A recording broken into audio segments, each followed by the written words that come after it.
billionaire heiress pretends to be in a coma, but when she hears her nurse's secret, everything changes.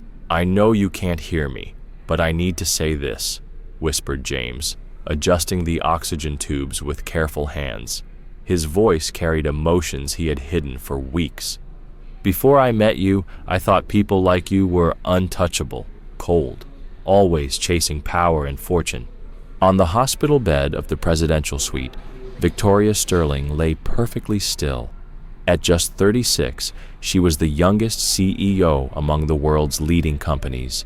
She had built an empire that transformed early education with affordable technology, giving children from struggling neighborhoods access to a better future. What no one knew was that Victoria was fully awake. For 2 long weeks, she had faked a coma, quietly listening to every whispered plan, every betrayal circling around her. The plane crash that landed her here? It hadn't been an accident. Someone had tampered with the jet, and she had a very good idea who. "But you're different," James continued softly, glancing toward the door to make sure they were alone. "I found out you help schools in poor neighborhoods, that you secretly pay college tuition for employees. None of that ever makes the headlines. And I saw you cry in your sleep when the kids in the Bronx got their first tablets." Victoria's heart raced. No one, not even her own family, had noticed that side of her. Yet this young man did. James had grown up in the same kind of community she quietly supported. He had fought his way through school on a scholarship, now working as a nurse in a place where people like him were often overlooked. 3 weeks earlier, at what seemed like an innocent family gathering, her sister Rachel had urged her to take a trip that weekend. The concern had sounded false then, and now the truth was clear. Rachel had bribed a corrupt doctor to declare Victoria's brain damaged beyond recovery. Even more shocking, her former fiancé Daniel, who had broken things off on good terms, was secretly working with Rachel, ready to seize control of the company through a forged legal document. "I'll protect you," James promised, adjusting her pillow with surprising tenderness. "No matter what they decide, as long as I'm here, I won't let them hurt you again." In that moment, Victoria realized something extraordinary. While her own family plotted to steal her empire, a stranger, a 28-year-old nurse risking his career, was the only one standing between her and destruction. James leaned closer, whispering urgently, "They're planning to move you tomorrow. I overheard it. Your sister wants you transferred to some special clinic, but something about it doesn't feel right." He was right. The so-called clinic was nothing more than a private prison, designed to isolate her and speed up the declaration of permanent incapacity. Once that happened, Rachel would seize everything. The plan was cruel in its simplicity. But what James didn't know was that Victoria had been preparing her own quiet revenge, one that would make them regret underestimating her.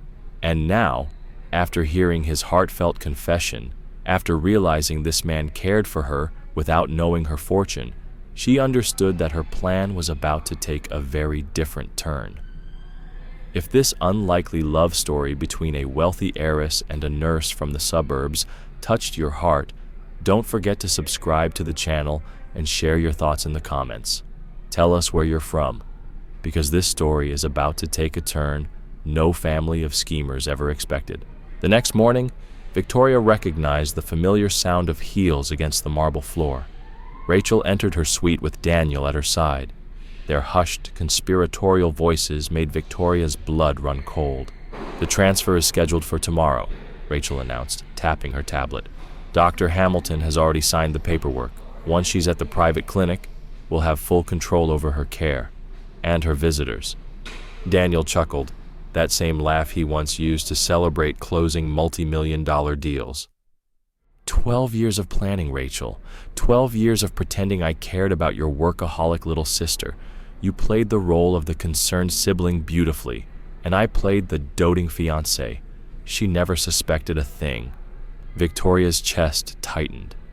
She remembered the night 3 years ago when Daniel had proposed. Rose petals, candlelight, a $2 million ring.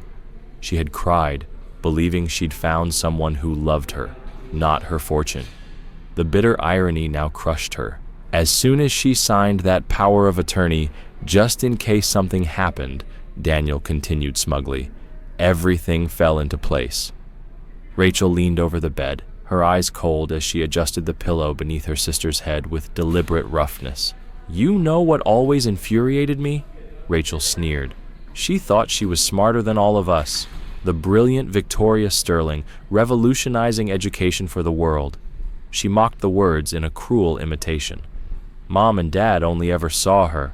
I was invisible, the prodigy, the empire builder. And me, just the disappointment. Daniel placed a hand on her shoulder with false tenderness. "Soon you'll have everything you deserve. Sterling education is valued at over $4 billion. Even after selling off the less profitable assets, we'll split $2 billion between us." And the best part? Rachel's smile was sharp. "She'll never know. She'll live the rest of her life in a vegetative state while I turn her beloved company into a real moneymaker. No more wasting resources on free programs for kids who'll never pay us back." Victoria's mind burned with memories. The sacrifices, the endless nights coding her first prototype, the fortune she had reinvested so that children from poor communities could learn to read, to dream. "Have you spoken to the investors from Asia?" Daniel asked, checking his diamond-studded watch. "They're eager," Rachel replied. "They want to transform the tablets into gaming platforms. Entertainment sells more than education ever will." At that moment, the door opened quietly. James entered, carrying a tray of medication. His presence brought Victoria a strange calm, as if he were her last link to hope in a sea of betrayal. "Excuse me," James said politely. "I need to check the patient's vitals." Rachel waved dismissively. "Fine, make it quick. We're discussing important family matters." James leaned over the bed, his hands gentle as he checked Victoria's pulse. For the briefest moment, their eyes met. He didn't know she was awake, but something in her gaze seemed to whisper, "I trust you." "Nurse," Daniel called sharply. "She's being transferred tomorrow. Remove all her personal belongings. Nothing unnecessary should go with the patient." "Yes, sir," James answered evenly. But Victoria noticed the faint tightening of his jaw. He sensed something was wrong. When James left, Rachel moved closer once more. "You know, Daniel," she murmured, "sometimes I think it would be easier if she didn't survive the transfer. Accidents happen in ambulances." Daniel stiffened, his voice low. "Rachel, we've talked about this. The plan was never to end her life, only to keep her incapacitated. Safer for now." Rachel's voice was icy as she smoothed Victoria's hair, like she was handling an object, not her own sister. "Who knows what the future holds for someone in a permanent state like this," she murmured.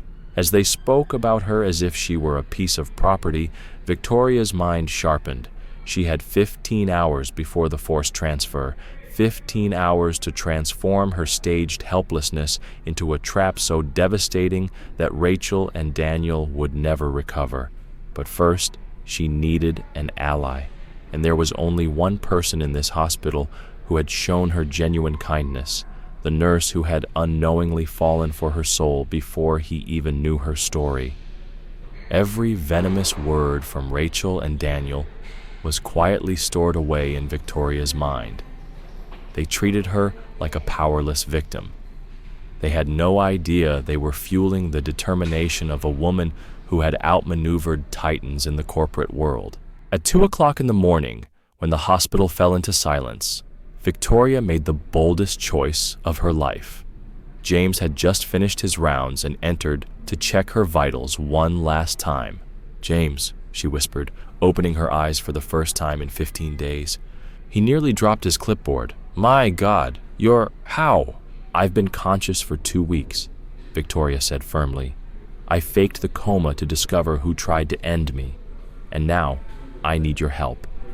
James looked quickly toward the door, then leaned closer. "I knew something wasn't right. Dr. Hamilton's tests never added up. Your reflexes were normal, but he insisted there was severe damage. Because Hamilton is on my sister's payroll, Victoria replied. Rachel and Daniel orchestrated the plane crash. Tomorrow they plan to move me to a private clinic where I'll be kept under sedation indefinitely. That's unthinkable, James muttered, squeezing her hand. But why trust me? You don't even know me. Victoria managed a small, tired smile. You confessed your feelings to someone you thought was lost forever. You loved me without expecting anything in return. That kind of truth can't be faked, James. Over the next 2 hours, she laid out a plan that revealed the strategist behind the empire. James realized he wasn't just speaking to a billionaire. He was speaking to a master tactician who had built her fortune on anticipating betrayal. My phone is in the drawer, she instructed. Inside are contacts, journalists, corporate fraud lawyers, even a private investigator who works for me. Use it. James retrieved the device discreetly. But how do we prove this? It's still their word against yours. Victoria's eyes glinted with confidence. Do you think I survived 15 years in business without protecting myself? 3 years ago, when Daniel insisted I sign that power of attorney, I installed recording software on all my devices. My tablet has captured every word spoken in this room, every scheme, every threat, every betrayal, all documented, time-stamped, and secure. She leaned closer. And that's not all. My company has a hidden failsafe. The moment anyone tries to activate that power of attorney, it triggers a full internal audit. David, my personal assistant, has already been gathering evidence for 2 weeks. James shook his head in disbelief. So, you knew they'd try something like this? Not the details, Victoria admitted. But I always knew Rachel's jealousy and Daniel's greed were a dangerous combination. When I discovered they'd been seeing each other secretly, I increased security. Through the night, James helped her coordinate with her outside team using coded messages, harmless phrases that activated emergency protocols. Tomorrow at 9, Victoria explained, David will arrive disguised as a consultant. At 10, my lawyer Catherine Brooks will enter dressed as a nurse. By 11, when Rachel signs the transfer papers, the room will be filled with journalists, investigators, and enough evidence to shatter their plans forever. James listened, awestruck, as Victoria turned her supposed weakness into the sharpest weapon of all. How can you stay so calm? Your own family plotted against you, James whispered. For the first time, Victoria let him see the flicker of vulnerability in her eyes. Because anger clouds judgment, and when you're a woman building an empire in a world where men run everything, mistakes born of emotion can cost you everything. I faced rooms full of people who underestimated me, investors who tried to steal my ideas, executives who dismissed me as just a young woman who couldn't possibly be capable. Every insult, every injustice taught me to be sharper, more prepared, and ruthless when I had to be. James nodded slowly. And now? Now, Victoria replied, her eyes flashing. Rachel and Daniel are about to learn what happens when you underestimate someone who's been underestimated all her life. By 5 in the morning, James had returned to his rounds, and Victoria resumed her facade. But something had shifted. She was no longer the victim lying silently in the bed. She was a predator waiting for the exact moment to strike. By 9 o'clock, the trap was already in motion. A man in a tailored suit entered the hospital lobby, presenting credentials as Dr. Marcus Wilson, neurology specialist from Harvard. Rachel didn't question him. Why would she? How could a nurse from the suburbs possibly summon elite consultants? At Victoria's bedside, David, her loyal assistant in disguise, leaned in with a stethoscope. The recordings are being analyzed by the Bureau right now, he murmured. Catherine's here, dressed as morning staff. The press is waiting downstairs. At 10:30, Rachel swept into the suite with Daniel, Dr. Hamilton, and 2 paramedics. Finally, this charade ends, she whispered to Daniel, smug triumph on her face. Is everything signed? Daniel asked, glancing at his diamond watch. All of it, Rachel said proudly, flashing the transfer papers. In an hour, she'll be in the clinic, and in 2 days, full control of Sterling education will be ours.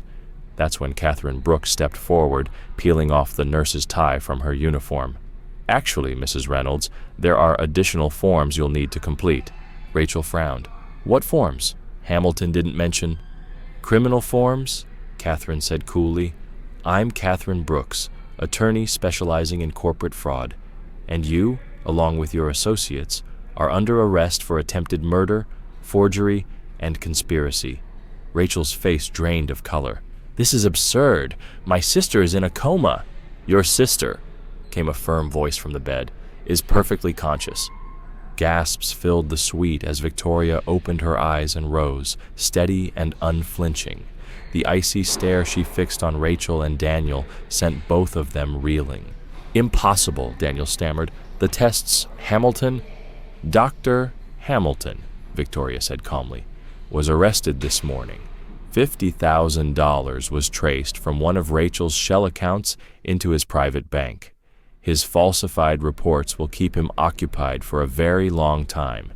James entered then, accompanied by federal agents. Mrs. Sterling, do you need help standing? Victoria smiled, radiant and unshaken. Thank you, James. I'm more than fine. Rachel scrambled, her voice breaking. Victoria, you don't understand.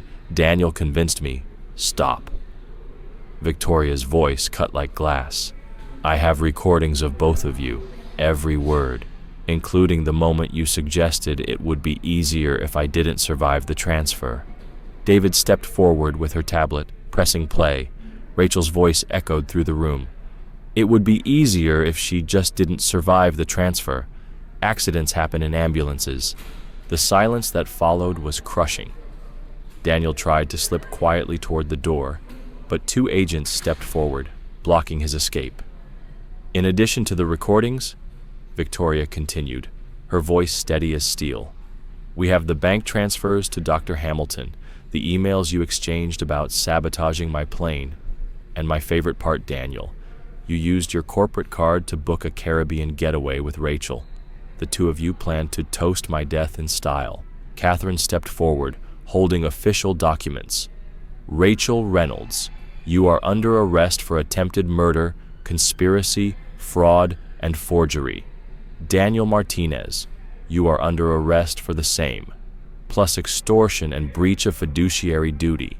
As the cuffs locked, Rachel's composure shattered. Victoria, please. We're family. Think of Mom and Dad. Victoria stepped closer, her voice cutting like a blade. They already know. I called them at 6 this morning. They're flying back from Europe, not to protect you, but to publicly renounce you. Daniel tried to rally, his jaw tight. You can't prove we touched that jet. Victoria's smile was ice. Yes, I can. I recorded our conversation 3 weeks ago when you asked about the maintenance schedule. The mechanic you bribed has already confessed in exchange for immunity. The agents pulled them toward the door.